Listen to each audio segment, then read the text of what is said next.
सर्वोच्च अदालतका न्यायाधीशद्वारा गोला प्रक्रियाबाट इजलास गठन गर्ने मिति तोक्ने तयारी। भोलिका लागि फुलकोट बैठक बोलाइयो। प्रधान न्यायाधीश जबराको राजीनामा माग गर्दै मुलुकभरका उच्च अदालतमा आज विरोध सभा आयोजना। पार्टीको 10औं महाधिवेशन सुरु हुन लाग्दा एमाले अध्यक्ष ओलीद्वारा सार्वजनिक कार्यक्रममा एकीकृत समाजवादीप्रति रोषपूर्ण अभिव्यक्ति। राष्ट्र निर्माणको एजेन्डा समाप्त पार्न खोजिएको टिप्पणी। बाल विवाह विरुद्धको राष्ट्रिय रणनीति बने पनि नेपालमा बाल विवाह अझै रोकिएन। इन्टरनेटको बढ्दो प्रयोगका कारण बाल विवाहको घटना बढ्दै। अमेरिकामा बालबालिकामा कोरोना भाइरसको संक्रमण 32% बढेको एक अध्ययनको निष्कर्ष। र अन्डर 19 राष्ट्रिय क्रिकेट प्रतियोगितामा कर्णाली प्रदेशको विजयी सुरुवात। नमस्कार, कान्तिपुर डायरीका साथमा साथी पूजनी र म पार्वता। समाचार अब विस्तारमा। सर्वोच्च अदालतका न्यायाधीशहरूले गोला प्रक्रियाबाट इजलास गठन गर्ने मिति तोक्ने तयारी गरेका छन्। 18 जना न्यायाधीशहरूले गोला प्रक्रियाद्वारा इजलास गठन गर्न प्रशासनिक र प्राविधिक तयारी पूरा भएकाले मिति तोक्न भोलिका लागि फुल कोर्ट बोलाउने निर्णय गरेका हुन्। 18 जना न्यायाधीशको निर्णय बमोजिम मुख्य रजिस्ट्रार लालबाबु कुँवरले फुल कोर्टका लागि समन्वय गर्ने बताइएको छ। सामान्य अवस्थामा प्रधान न्यायाधीशको निर्देशन बमोजिम मुख्य रजिस्ट्रारले फुल कोर्ट बोलाउनु पर्नेमा अहिले प्रधान न्यायाधीश चोलेन्द्र शमशेर जबराको नेतृत्व अस्वीकार गर्दै आएका न्यायाधीशहरूले फुल कोर्ट बोलाउने निर्णय गरेका हुन्। न्यायाधीशहरूले बिहिबार फुल कोर्ट बस्नु अघि नेपाल बार एसोसिएसन र सर्वोच्च अदालत बार एसोसिएसनका अध्यक्ष द्वय चण्डेश्वर श्रेष्ठ र पूर्णमान साक्यसँग पनि छलफल गर्ने भएका छन्।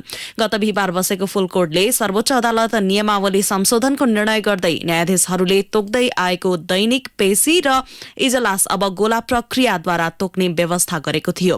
गत सोमबार नेपाल राजपत्रमा प्रकाशित उक्त संशोधित नियमावलीमा फुल कोर्टले निर्णय गरेर राजपत्रमा सूचना प्रकाशन गरेको मितिदेखि गोला प्रक्रिया लागू हुने व्यवस्था गरिएको छ। त्यही व्यवस्था अनुसार गोला प्रक्रिया लागू हुने मिति तोक्न फुल कोर्ट बस्न लागेको हो। यसैबीच प्रधान न्यायाधीश चोलेन्द्र शमशेर जबराले न्यायालयमा विकृति विसंगति बिचौलिया बढाएको आरोप लगाउँदै राजीनामा गर्नुपर्ने माग गरिरहेको नेपाल बार एसोसिएसनले मुलुकभरका 18 उच्च अदालतमा आज विरोध प्रदर्शन गरेको छ। उच्च अदालतहरूमा विरोध प्रदर्शन गर्नका लागि केन्द्रबाट प्रतिनिधि खटिएका थिए। विरोध प्रदर्शनका क्रममा प्रधान न्यायाधीशको राजीनामा माग्नु परेको कारण स्पष्ट पारेको बारका महासचिव लीलामणि पौडेलले बताउनुभयो।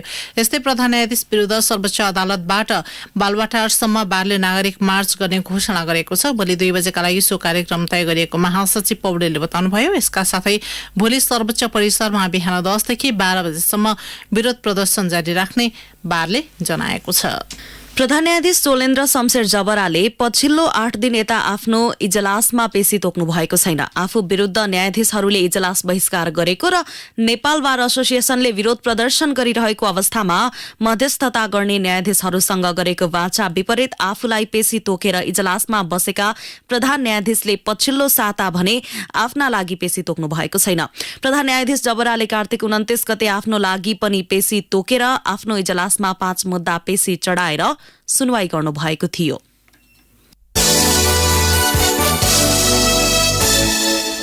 नेपाली कांग्रेसको 14औं महाधिवेशन अन्तर्गत 63 जिल्लामा क्षेत्रीय अधिवेशन सम्पन्न भएको छ। केन्द्रीय निर्वाचन समितिका अनुसार एकमात्र निर्वाचन क्षेत्र रहेका 35 मध्ये 32 वटा जिल्लामा क्षेत्रीय अधिवेशन सम्पन्न भएको हो। एकमात्र निर्वाचन क्षेत्र रहेका बाँकी, रसुवा, धनकुटा र दार्चुलामा क्षेत्रीय अधिवेशनको चुनावी प्रक्रिया सुरु भएको निर्वाचन समिति सचिव जगन्नाथ श्रेष्ठले बताउनुभयो।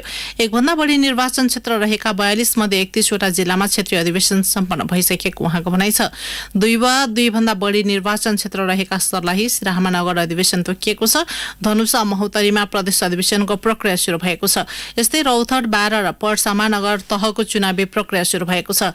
सिन्धुपाल्चोक, बर्दिया र सुर्खेतमा पनि क्षेत्रीय अधिवेशनको प्रक्रिया सुरु भएको निर्वाचन समितिले जनाएको छ।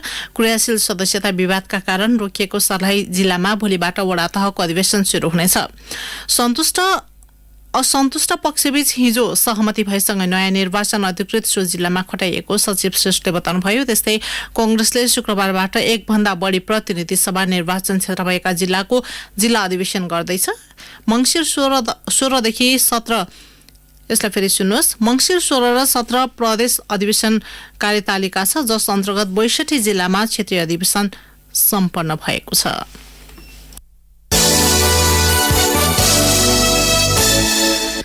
पार्टीको आसन्न 10औं महाधिवेशन शुरू हुन 2 दिन बाँकी रहेका बेला एमाले अध्यक्ष केपी शर्मा ओलीले पार्टी परित्याग गरी नयाँ पार्टी गठन गरेका पूर्व राजनैतिक सहकर्मी विरूद्ध सार्वजनिक मञ्चमा रोष प्रकट गर्नुभएको छ। पार्टीको साइबर सर्कल घोषणा कार्यक्रममा बोल्दै ओलीले अग्रगमन र राष्ट्र निर्माणको एजेण्डा समाप्त पार्न पार्टी विभाजन गरिएको आरोप समेत लगाउनुभयो। अध्यक्ष ओलीले एकीकृत समाजवादी, कांग्रेस र माओवादीको पछाडि लागेको टिप्पणी गर्नुभयो। कांग्रेसका पछि लाग्ने प्रचण्डका पछि लागेर देश बन्छ। कम्युनिस्ट पार्टी बहुमतको कम्युनिस्ट पार्टी फुटाएर चोइटो लिएर कुद्ने यस्ताहरूका पछाडि लागेर भन्छ।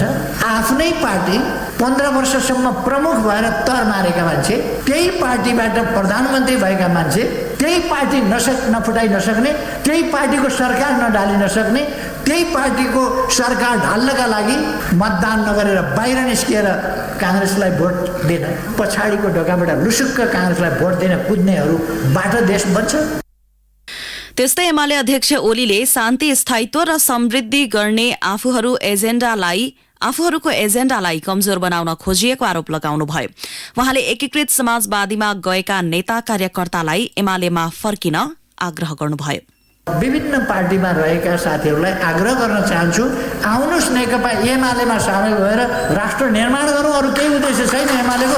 अब नेकपा एमाले एकता एकीकरण गर्नुपर्ने पार्टी नेपालमा कुनै बाँकी रहेन। त्यसकारण नो एकता नो एकीकरण। एकता एकीकरणका वार्ता यस्तो वार्ता को समाधान नेपालसँग एकीकरण माधव नेपालले अल्मल्याएर झुक्क्याएर लगेका साथीहरू निन्द्राबाट बेहोजिनुहोस्। एमालेले यसअघि गठन गरेको साइबर सेनाका गतिविधिको आलोचना भएपछि साइबर सर्कलको नाम दिइएको हो। यसैबीच एकीकृत समाजवादीका अध्यक्ष माधव कुमार नेपालले सूर्य चिन्हको भरमा धाक नलगाउन एमाले अध्यक्ष ओलीलाई आग्रह गर्नुभएको छ। जनकपुरमा आज संचारकर्मीसँग कुरा गर्दै नेपालले आफूहरूको पार्टीप्रति आकर्षण बढेको बताउनुभयो। समानताको, न्यायको, विकासको र समृद्धिको यो 4वटा विषयलाई केन्द्रबिन्दुमा राखेर अगाडि बढिरहेको हुनाले भविष्य यो पार्टीको छ। मैले भन्ने गरेको छु, अब यो सूर्यको धाक नदेखाए हुन्छ, त्यसमा ग्रहण लागिसकेको छ। अब कलम चम्किरहेको छ, सत्य र न्यायको सन्देश दिइरहेको छ। चितवनमा भए यो पार्टीप्रतिको आकर्षण बढिरहेको कुरा सबैले महसुस गरिरहेका छन्। भविष्य छ भने नेपालको पार्टी एकीकृत समाजवादीको छ।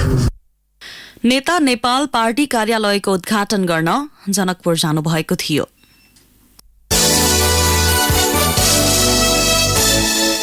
राष्ट्रिय प्रजातन्त्र पार्टी राप्रपाको एकता महाधिवेशनमा मोर्चा बनाएर जाने निर्णय गरेका महामन्त्री राजेन्द्र लिङदेन र नेता धवल शमशेर राणाले भोलि उम्मेदवारीको औपचारिक घोषणा गर्ने भएका छन्। हाल अध्यक्ष रहेका उपसभापति शमशेर राणा, कमल थापा र डाक्टर प्रकाश चन्द्र लोहनीले अभिभावकीय भूमिका मात्रै निर्वाह गर्नुपर्ने बताउँदै आएका लिङदेन र राणाले काठमाडौँको येल्लो प्यागोडा होटलमा भोलि उम्मेदवारी घोषणा गर्दैछन्। लिङदेनलाई अध्यक्षमा उठ्न धवल शमशेर राणाले नै प्रस्ताव गर्ने सहमति यो समूहमा जुटेको छ। बाँकीको नेपालगञ्ज उपमहानगरपालिकामा मेयर राणा महामन्त्रीका उम्मेद्वार हुनेछन्। सुदृढ र सबल राप्रपाका लागि पुस्तान्तरण आवश्यक रहेको र त्यसैका लागि साझा मोर्चा बनाउन लागि केन्द्रीय कार्य सम्पादन समितिका सदस्य रविन चामलिङले बताउनुभयो। राप्रपाले यही मङ्सिर 15 देखि 17 गतेसम्म काठमाडौँमा एकता महाधिवेशन गर्दैछ। कान्तिपुर डायरीमा अब ब्रेकको पालो। ब्रेकपछि कान्तिपुर डायरीमा अब बाँकी प्रसंग। सुरुमा कान्तिपुर सविस्तार। कान्तिपुर सविस्तार। विवाह गर्ने नगर्ने भन्ने विषय प्रत्येक व्यक्तिको नैसर्गिक अधिकार हो। मानवाधिकारको दृष्टिकोणबाट आफूले रोजेको व्यक्तिसँग विवाह गर्न पाउने र आफ्नो भविष्यको मार्गचित्र तय गर्ने प्रत्येक नागरिकको हक अधिकार सुनिश्चित हुनुपर्दछ। तर बालविवाह कानूनी दृष्टि र सामाजिक न्यायको हिसाबमा वर्जित मानिएको छ। नेपालको मुलुकी ऐनमा विवाहका लागि कानूनी उमेर 20 वर्ष तोकिएको छ। बालविवाह उच्च रहेको मुलुकहरूमध्ये दक्षिण एसियामा नेपाल, बंगलादेश र भारतपछि तेस्रो स्थानमा पर्दछ। बालकको तुलनामा संख्यात्मक रूपमा बढी बालिकाको विवाह 18 वर्ष नपुग्दै हुने गरेको अध्ययनबाट देखिएको छ। महिला भन्दा पुरुषको उमेर सामान्य तथा बढी हुनुपर्ने सामाजिक एवं सांस्कृतिक मान्यता, लैंगिक विभेद, गरिबी, अशिक्षा, असुरक्षा जस्ता कारण बालविवाह बढेको देखिन्छ। सरकारले बालविवाह विरुद्धको राष्ट्रिय रणनीति बनाए पनि नेपालमा बालविवाहका घटना रोकिएका छैनन्। बाल विवाह विरुद्धको राष्ट्रिय रणनीति 2072ले सन् 2030 सम्ममा बाल विवाह अन्त्य गर्ने लक्ष्य लिएको छ। राष्ट्रियदेखि स्थानीय स्तरसम्मका सरकारी, गैर सरकारी तथा निजी क्षेत्रबीच समन्वय गर्दै बाल विवाह मुक्त स्थानीय निकायको अभियान सञ्चालन गर्ने योजना अघि सारिएको छ। परम्परागत किसिमबाट हुने बाल विवाहमा कमी आए पनि पछिल्लो समय इन्टरनेटको बढ्दो प्रयोगका कारण बाल विवाहको घटना बढ्न थालेको पाइन्छ। बाल अधिकारको क्षेत्रमा काम गर्दै आएको संस्था सिविन नेपालकी कार्यकारी निर्देशक सुम्निमा तुलाधर भन्छिन्, अहिलेको अवस्थामा भने सामाजिक सोचहरूमा परिवर्तन आएका छन् र खास गरेर अहिलेको अवस्थामा यो जुन हामी इन्टरनेट अनलाइनको जमानामा पनि बसिराखेका छौँ, यस अवस्थामा चाहिँ बालबालिकाहरू अथवा किशोर किशोरीहरू एक अर्काको सम्पर्कमा बढी आउने र उहाँहरूले चाहिँ आफू खुसी विवाहहरू गर्ने क्रमहरू भने बढ्दो छ र यसरी आफू खुसी विवाह गर्दाखेरि बालबालिकालाई आफ्नो स्वास्थ्यको बारेमा, आफ्नो प्रजनन स्वास्थ्यको बारेमा, आफ्नो भविष्यको बारेमा, आफ्नो शिक्षाको बारेमा चाहिँ उहाँहरूले राम्रो निर्णय लिन नसक्नुको कारण विभिन्न जोखिमहरूमा पनि पर्ने गरेको हामीले पाएका छौँ। बाल विवाह अन्त्य तथा न्यूनीकरणका लागि केही प्रदेशले प्रतिबद्धता जनाएका छन्। प्रदेश 1ले 2082 सालभित्र बाल विवाह मुक्त प्रदेश घोषणा गर्ने, बागमती प्रदेशले 2078 सम्ममा बाल विवाह मुक्त गर्ने, प्रदेश 2ले बेटी पढाओ बेटी बचाओ अभियान मार्फत बाल विवाह न्यूनीकरण गर्ने, सुदूरपश्चिम प्रदेशले सानै छुमा बढ्न देऊ बाल विवाह होइन पढ्न देऊ अभियान सञ्चालन गरेको छ। बाल विवाह अन्त्यका लागि लुम्बिनी प्रदेशले 20 वर्ष मुनि हुने विवाह रोकी सन् 2030 सम्म प्रदेशका सबै स्थानीय तहहरूमा बाल विवाह अन्त्य गर्ने लक्ष्य लिएको छ। बाल विवाह र हानिकारक अभ्यास विरुद्ध शिक्षा सचेतना तथा किशोर किशोरीहरूको सशक्तिकरण लगायत विषय रणनीतिमा समेटिएका छन्। लुम्बिनी प्रदेशको कानून, महिला बालबालिका तथा ज्येष्ठ नागरिक मन्त्रालयकी महाशाखा प्रमुख शारदा बस्याल, यहाँ हाम्रो लुम्बिनी प्रदेशमा धेरै स्थानीय तहहरूले चाहिँ आफू भनौँ न स्थानीय तहबाट पनि बाल मैत्री स्थानीय तहहरू घोषणा गर्ने क्रमहरू चलिरहेको छ। यसमा प्रदेशले अनुगमन गर्ने, उनीहरूलाई फेसिलिटेट गर्ने, त्यसै गरी उनीहरूलाई चाहिँ इन्करेज गर्ने कामहरू चाहिँ प्रदेश सरकारको पनि जिम्मेवारीभित्र परेको र केन्द्रले बनाएको निर्देशिका छ। त्यो निर्देशिकाभित्र व्यवस्था भएको हुनाले त्यसै अनुसार हामीले काम पनि गर्दै आएका छौँ र त्यसै अनुसार स्थानीय तहलाई फेसिलिटेट पनि गर्दै आएका छौँ र यो बाल विवाह अन्त्यका लागि जुन लुम्बिनी प्रदेशको रणनीति छ यसले चाहिँ खास बाल विवाह मुक्त लुम्बिनी प्रदेश भन्ने भिजनका साथ चाहिँ हामीले अगाडि बढेको हो। विगत केही दशकदेखि नै बाल विवाह विरुद्ध कानूनी योजना र कार्यक्रमका उपाय अपनाउँदै आएको विकास साझेदार संस्था तथा नागरिक समाजबाट पनि बाल विवाह विरुद्धका प्रयास भएका छन्। त्यस्तै मध्येको एक संस्था हो रूपन्देहीको किशोरी अधिकार मञ्च। सो संस्थाले तराई मधेसमा बाल विवाहको असर, शिक्षाको आवश्यकता, किशोरीको अधिकार लगायतबारे जानकारी दिने र चेतना फैल्याउने काम गरिरहेको छ। विगत 2 वर्षदेखि किशोरी अधिकार मञ्चको नेतृत्व सम्हाल्दै आएकी रूपन्देहीकी 18 वर्षीय सुनिता हरिजन भन्छिन्, अहिले चाहिँ पहिला त बढी नै भएर थियो तर अब विभिन्न प्रकारको चाहिँ कार्यक्रमहरू गर्दाखेरि अब अलिअलि काम भइसकेको छ र स्कुलमा पनि अब पठाउन थालेछन्। बाल विवाह चाहिँ अब धेरै कम भइरहेछ।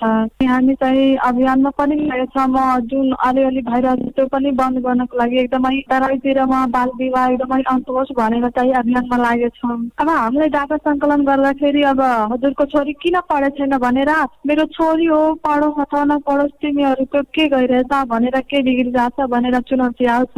तर हामी चाहिँ जति चुनौती आए पनि चाहिँ हामी सम्झाउने बुझाउने कोसिसमा नै हुन्छौँ त्यति बेला। बाल विवाहले बाल अधिकारलाई आधारभूत अधिकारबाट वञ्चित मात्र गराउँदैन, उनीहरू आफ्नो भविष्यको छनौट गर्ने अधिकार तथा सो सम्बन्धमा निर्णय लिने प्रक्रियामा सहभागी हुने अवसरबाट पनि वञ्चित हुने गरेका छन्। बाल विवाहका कारण वैवाहिक जीवन दिगो नहुने, लैंगिक हिंसा, यौनजन्य हिंसा, बाल श्रम, बेचबिखन जस्ता थप हिंसाले बालिका तथा महिला थप प्रताडित हुने गरेका छन्। पछिल्लो तथ्याङ्कहरूका आधारमा नेपालमा बाल विवाह प्रतिशत घट्दै गएको राष्ट्रिय बाल अधिकार परिषदले जनाएको छ। बाल विवाह अन्त्यका लागि प्रदेश र स्थानीय सरकारले गरिरहेको कामलाई आफूहरूले समेत अनुगमन गरिरहेको परिषदका अध्ययन अनुसन्धान प्रशिक्षण शाखाका प्रमुख आत्माराम थापा बताउँछन्। बाल विवाहकै सम्बन्धमा कस्ता खालका ज्ञानहरू छन्, त्यसपछि बाल विवाह न्यूनीकरण गर्नको लागि प्रदेश सरकारले, स्थानीय तहले के कस्ता कामहरू, असल कामहरू गरिरहेछन् भनेर त्यो सम्बन्धी एउटा ल्यान्डस्केप स्टडी पनि परिषदले गरिरहेको छ। सम्पूर्ण सरकारवालाहरू चाहिँ एकै ठाउँमा ल्याएर कसरी बाल विवाहलाई न्यूनीकरण गर्न सकिन्छ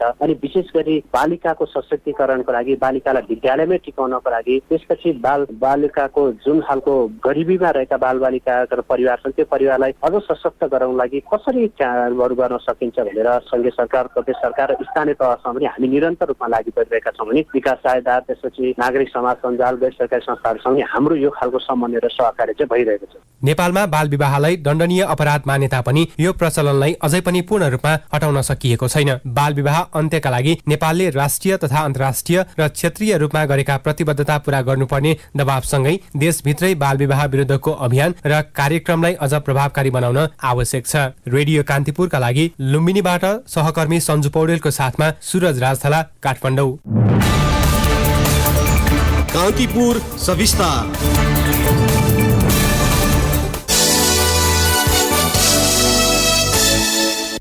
पछिल्लो 1 वर्षमा नेपालमा क्षयरोगका वास्तविक बिरामीको संख्या पत्ता लगाउन समस्या भएको राष्ट्रिय क्षयरोग केन्द्रले जनाएको छ। केन्द्रका निर्देशक डाक्टर प्रकाश प्रसाद शाहले क्षयरोगका वास्तविक रोगी लुकेर बसेपछि यकिन संख्या पत्ता लगाउन समस्या भएको बताउनुभयो।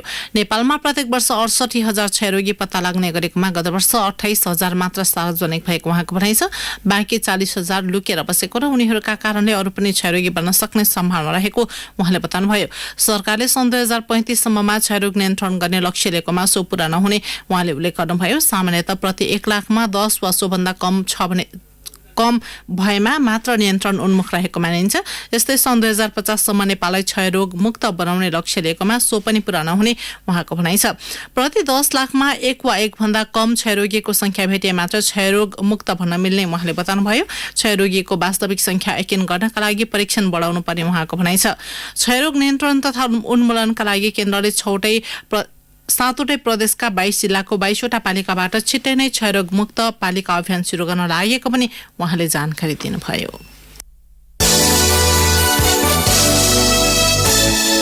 पछिल्लो 24 घण्टामा 332 जनामा कोरोना भाइरस संक्रमण पुष्टि भएको छ। स्वास्थ्य तथा जनसंख्या मन्त्रालयका अनुसार 7,590 जनामा पीसीआर परीक्षण गर्दा 305 र 2,330 जनामा गरिएको एन्टिजेन परीक्षणबाट 27 गरी सो संख्यामा संक्रमण पुष्टि भएको हो। सोही अवधिमा 232 जना संक्रमण मुक्त भएका छन्। संक्रमणकै कारण थप 4 जनाको मृत्यु भएको मन्त्रालयले जनाएको छ। यो सँगै कोरोना संक्रमणका कारण नेपालमा मृत्यु हुनेको संख्या 11,513 पुगेको छ। नेपालमा हाल दैनिक संक्रमण दर 4% रहेको छ। सक्रिय संक्रमितको संख्या 7,369 रहेको छ। यसैबीच कुल जनसंख्याको 30.6%ले कोरोना संक्रमण विरुद्धको पहिलो मात्राको खोप लगाएको मन्त्रालयले जनाएको छ। यस्तै 26.5%ले दुवै मात्राको खोप लगाएको मन्त्रालयको दावी छ। यसैबीच काठमाडौँ उपत्यकाका विभिन्न 4 स्थानबाट समेत सहज रूपमा खोप लगाउन पाउने व्यवस्था सरकारले गरेको छ।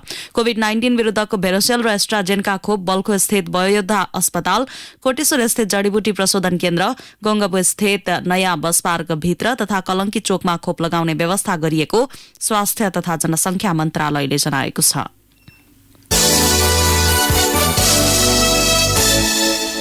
विभिन्न 9 देशका भाषा वैज्ञानिकले 32 भाषालाई लिएर छलफलमा जुट्ने भएका छन्। भाषा विज्ञान समाज नेपालको 42औं वार्षिक सम्मेलनमा उनीहरू जुट्न लागेका हुन्। यही शुक्रबार शनिबार 2 दिने भर्चुअल सम्मेलनको तयारी गरेको समाजका अध्यक्ष भाषाशास्त्री कृष्ण प्रसाद चालिसेले बताउनुभयो। कोरोना महामारीका कारण यस वर्ष जम्मा 9 देशको सहभागिता रहने र 72वटा सम्मेलन पत्रहरू प्रस्तुत गरिने प्राध्यापक चालिसेले बताउनुभयो।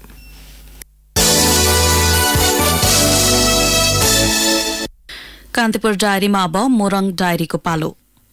मोरङ डायरीमा देवनयन शाहको नमस्कार। कांग्रेस प्रदेश 1 को प्रथम अधिवेशन विराटनगरमा मंसिर 16 गतेदेखि हुने भएको छ। कांग्रेस संसदीय दलका नेता तथा कांग्रेस प्रदेश 1 प्रथम अधिवेशन प्रचार समिति संयोजक राजीव कोइरालाले बुधबार बसेको आयोजक समितिको बैठकले विराटनगरमा प्रदेश 1 को अधिवेशन गर्ने निर्णय गरेको बताउनुभयो। प्रदेश सभापतिका लागि संस्थापन पक्षबाट केन्द्रीय सदस्य अमृत अर्याल र ओखलढुङ्गाका रामहरि खतिवडा र संस्थापन इतर पक्षबाट केन्द्रीय सदस्य गुरुराज घिमिरे र संसदीय दलका नेता कोइराला आकांक्षी देखिनु भएको छ। प्रदेश 1 खेलकुद विकास बोर्डका सदस्य सचिव कृष्ण बस्नेतले नवगठित प्रदेश सरकारले हटाउने निर्णय गरे कानूनी लडाई लड्ने बताउनु भएको छ। तत्कालीन भीम प्रसाद आचार्य नेतृत्वको सरकारले सामाजिक विकास मन्त्री अध्यक्ष रहने गरी बोर्ड गठन गरेको थियो। बोर्डले हालसम्ममा बैठक सञ्चालन कार्यविधि, प्रदेश 1 स्थित 14वटै जिल्ला खेलकुद विकास समिति गठन, संघीय सरकारबाट प्राप्त 1 करोड 5 लाख बजेट 14वटै जिल्ला स्थित 26वटा योजनामा विनियोजन गरेको सदस्य सचिव बस्नेतले बताउनुभयो। नेपाली कांग्रेसको 14औं महाधिवेशन अन्तर्गत मोरङमा भएको क्षेत्रीय निर्वाचनमा क्षेत्र 6 मा संस्थापन इतर समूहका देवराज तामाङको प्यानल विजय भएको छ। सचिव 2 मा लोकनाथ चौधरी र जितेन्द्र गोल्छा विजय हुनु भएको हो। क्षेत्र 5 मा क्षेत्रीय सभापति लगायतका पदाधिकारी र महाधिवेशन प्रतिनिधि सर्वसम्मत चयन भएको छ। क्षेत्रीय सभापतिमा जीवज प्रसाद गच्छदार, सचिव 2 मा वीरेन्द्र शाह र मोहम्मद फैयाज र सचिव 2 मा हरिप्रसाद ठाकुर र रोशन आलम र राजेश गुप्ता लगायत 24 जना महाधिवेशन प्रतिनिधि समेत सर्वसम्मत चयन भएको निर्वाचन समितिले जनाएको छ। यस्तै क्षेत्र 1 मा संस्थापन इतर समूहका लेटाङ नगरपालिका प्रमुख शंकर राई क्षेत्रीय सभापतिमा निर्विरोध निर्वाचित हुनु भएको छ। क्षेत्र 1 को सचिव 2 मा भीम प्रसाद पोखरेल र पर्वत राई पनि सर्वसम्मत हुनु भएको हो।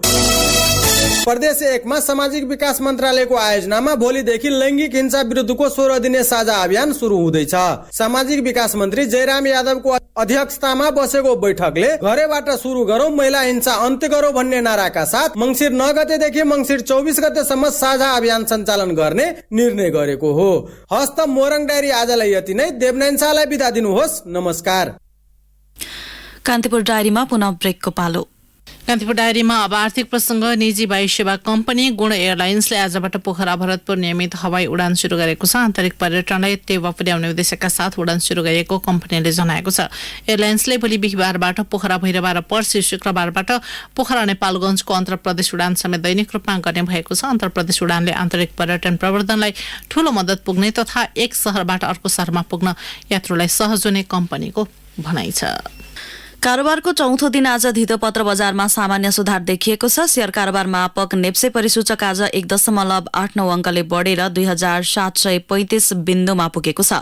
नेप्सेसँगै कारोबार रकममा पनि अघिल्लो दिनको तुलनामा केही सुधार देखिएको छ। नेप्सेमा आज कुल 227 कम्पनीका 54703 कारोबारबाट 74,45,227 किता शेयर किनबेच भए।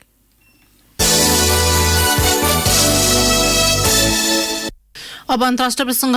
अमेरिकामा बालबालिकामा कोरोना भाइरसको संक्रमण 32% बढेको देखिएको छ। एक अमेरिकी संस्थाका अनुसार नोभेम्बर 11 देखि 18 सम्ममा मात्र 1,46,000 बालबालिकामा कोरोना संक्रमण भएको पाइएको छ। नोभेम्बर 4 मा संक्रमित हुनेको संख्या 1,07,000 रहेको थियो। सो संख्या अमेरिकाको एक साताको तथ्याङ्कको 1/4 हो। अमेरिकाको कुल जनसंख्याको 22% 18 वर्ष मुनिका बालबालिका रहेका छन्। वयस्कहरूलाई कोरोना भाइरस विरुद्धको खोप सहज रूपमा नै उपलब्ध हुन थालेपछि बालबालिकामा संक्रमण वृद्धि देखिएको चिकित्सकहरूले बताएका छन्। अमेरिका र तालिबान बीच द्विपक्षीय वार्ता हुने भएको छ। अमेरिकी विदेश मन्त्रालयका प्रवक्ता नेड प्राइसले दुवै पक्षबीच आगामी साता कतारमा पुनः वार्ता हुन लागेको बताउनु भएको हो। बैठकमा दुवै पक्षले आफ्ना राष्ट्रिय चासोका विषयमा छलफल गर्ने जनाइएको छ। अफगानिस्तानका लागि विशेष अमेरिकी प्रतिनिधि टोम वेस्टले वार्ताको नेतृत्व गर्नुहुनेछ। अमेरिका र तालिबान बीच 2 सातासम्म चल्ने वार्तामा इस्लामिक स्टेट तथा अल कायदा विरुद्ध लडाई, अफगानिस्तानको मानवीय संकट, धराशायी अर्थतन्त्रबारे छलफल हुने अल जजिराले उल्लेख गरेको छ।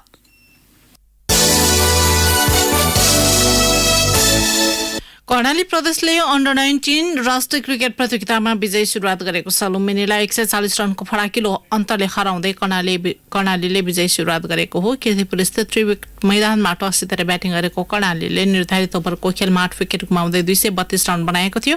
कर्णालीको जितमा सुभाष अहिले सर्वाधिक 76 रनको योगदान गरे। यस्तै कप्तान निश्चल रावले 44 रन जोडे। जितका लागि 233 रनको लक्ष्य पछ्याएको लुम्बिनी 23.5 ओभरमा 92 रन जोड्दै अल आउट भयो। कर्णालीले दोस्रो खेलमा भोलि प्रदेश 1 सँग मुलपानी क्रिकेट मैदानमा खेल्नेछ। यस्तै भोलि सोही मैदानमा लुम्बिनीले सुदूरपश्चिमसँग प्रतिस्पर्धा गर्नेछ। प्रतियोगितामा 7 वटै प्रदेशले सहभागिता जनाएका छन्।